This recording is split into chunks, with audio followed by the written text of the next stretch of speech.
In a small South African town, behind the walls of a home that looked ordinary from the outside, a nightmare was unfolding. Neighbors heard the cries, saw the bruises, and feared the worst. But no one could imagine just how far the horror would go. This is Louisa. Her life was shaped by hardship from the very beginning.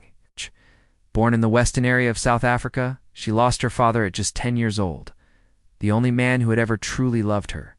His death left a hole that would never heal. And into that gap stepped cruelty.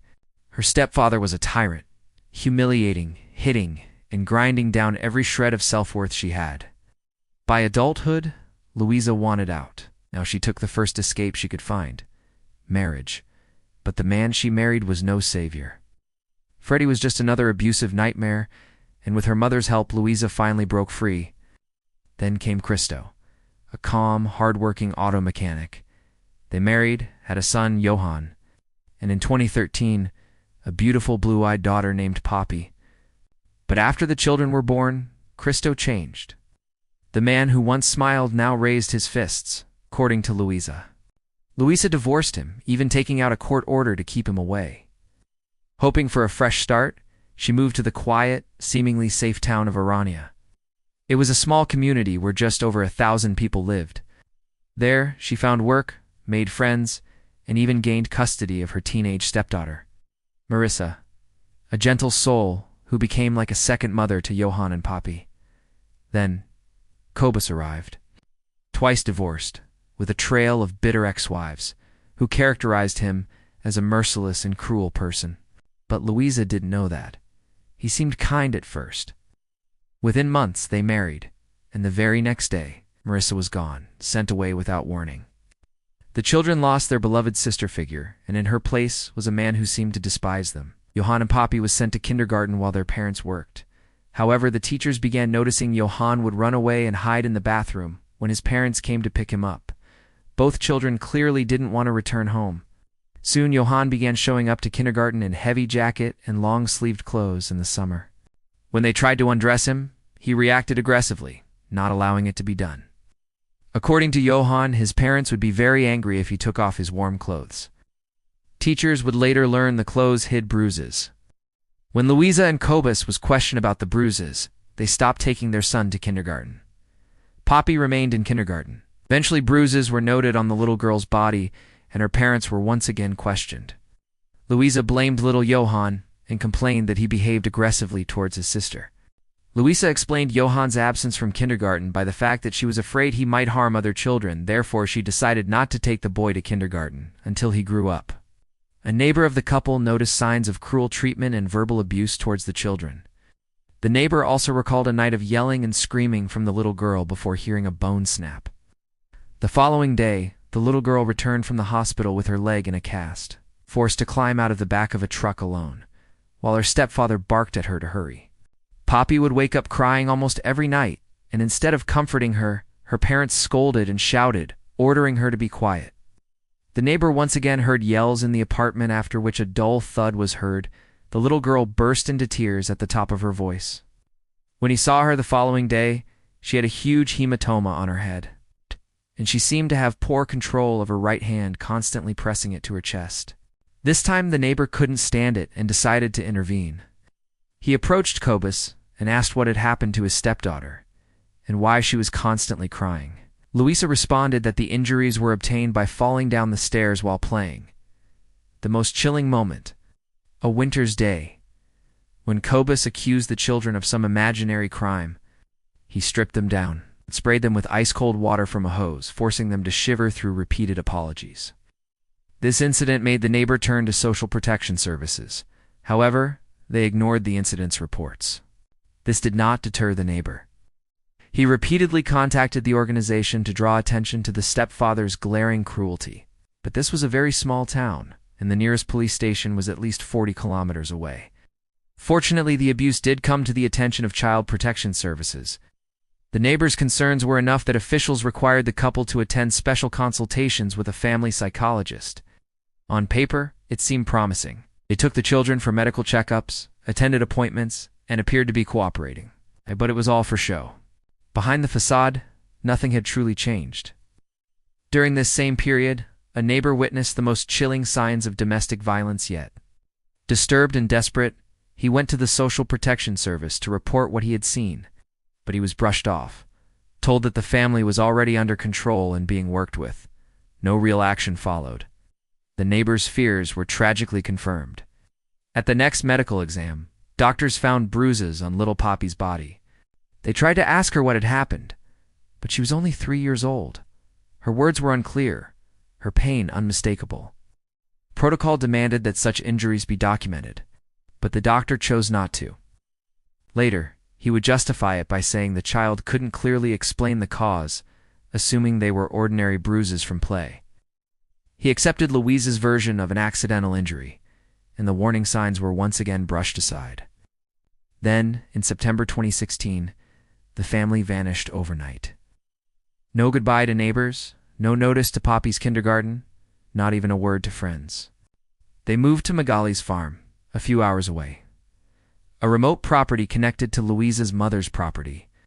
It seemed like a deliberate attempt to disappear, and to hide what was happening behind closed doors. In fact, it was rare for Louisa, her mother, and the children to be together under one roof. Louisa went out of her way to limit the children's contact with their grandmother, a deliberate effort to keep them isolated from outside influence. When her grandmother finally saw the children again, she was horrified. Bruises, old and new, covered their small bodies. Johann, Poppy's older brother, whispered a name, Cobus, but Louisa quickly shut him down, calling him a liar. Then, on October 25, 2016, just a month after the family had refused medical examinations, Louisa burst into the local hospital, clutching her daughter in her arms. She was screaming that the child had suddenly fallen ill, begging for help. The medics rushed to save the little girl, performing artificial respiration. But it quickly became clear that Poppy had been dead for quite some time. All efforts were in vain. What unsettled the doctors even more was Louisa's demeanor. She seemed completely indifferent to her daughter's fate. Instead, she muttered that she didn't want trouble with the police. Even more disturbing were the injuries covering Poppy's small body, bruises in various stages of healing, a clear sign of repeated ongoing abuse. When asked about them, Louisa claimed her husband had driven recklessly to the hospital.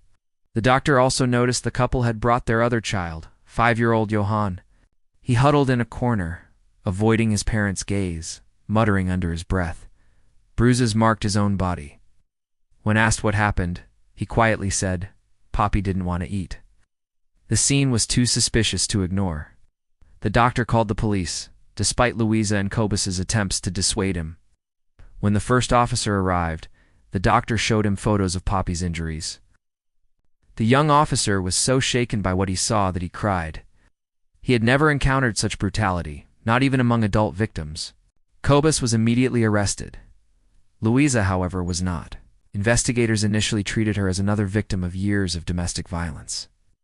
But the truth, pieced together from witness statements, physical evidence, and testimonies, including those from the grandmother and the accused themselves, would tell a far darker story.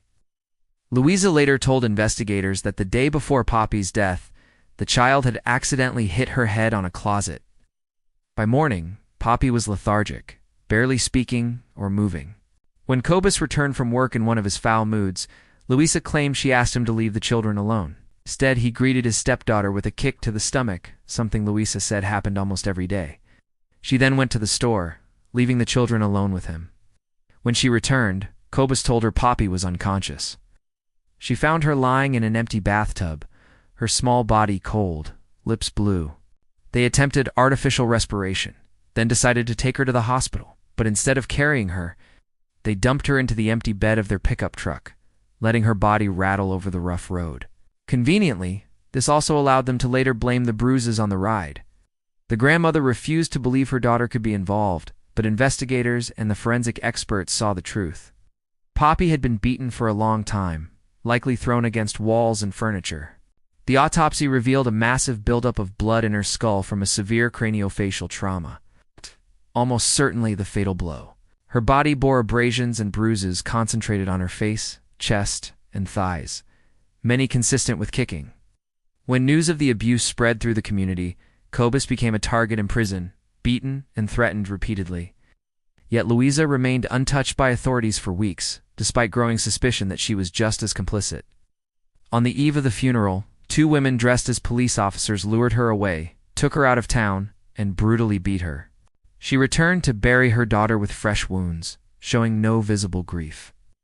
Poppy's biological father, Christo van der Merwe, sat in the front row at the funeral, weeping. He blamed his ex-wife entirely, insisting she had never been a good mother.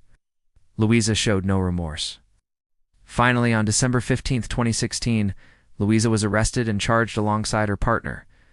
The trial was delayed for nearly a year, and Kobus's repeated suicide attempts in prison further postponed proceedings.